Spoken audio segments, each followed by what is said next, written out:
Hi, Joni here. 3.5 years later, Russia's strategic failure in Ukraine. That will be the topic of today's video. Let's get to it. In this video, I will remind you about a few key facts about the war in Ukraine.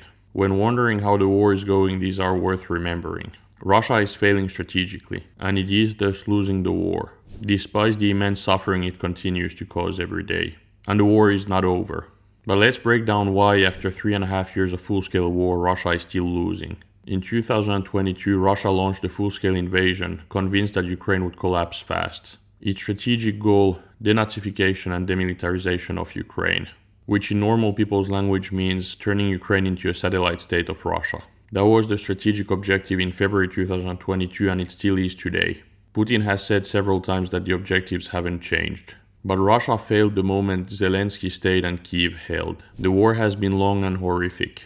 Tens of thousands of Ukrainians have died because of Russian imperialism, for a completely useless war. But strategically, Russia is further away from its initial strategic goals now than it was in March 2022. I was actually also closer to its initial strategic goals in January 2022 than it is now. The full-scale invasion has been a pathetic and costly failure. Russia should never have done it. It would be way closer to its goals without doing it. Russia now occupies less than 20% of Ukraine, while at its peak in March 2022 it almost occupied 30%.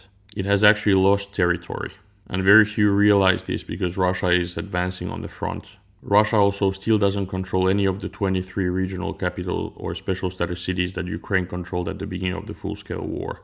0 out of 23. What a pathetic failure. Again, imagine if the US after 3.5 years in Iraq would be in the same situation and wouldn't have managed to take any regional capital city and would control less than 20% of the country. It would have been seen as a massive failure. And this massive failure comes despite Russia going all in. Russia is in a war economy. Russia has mobilized and recruited a lot. It has used prisoners, mercenaries, and North Korean troops. It has gotten huge help from its allies, including financial help from China. And it has over 1 million total casualties. And still, no strategic success in Ukraine. Russia's global position has also weakened. Finland and Sweden joined NATO, directly because of Russia's full-scale invasion of Ukraine. Russia's influence has shrunk, and allies like Assad have fallen. Russia's influence in places like Armenia has also decreased. The CSTO is basically dead. Russia is just weaker and less influential than before the war. Russia's performance in this war is a textbook example of a failure.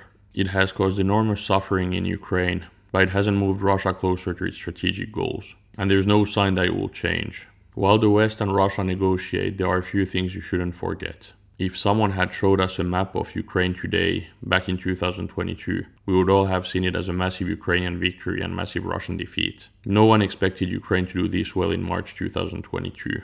Russia is simply not capable of achieving its strategic objectives, and that makes Ukraine the victor, despite the horrific cost it keeps paying every day.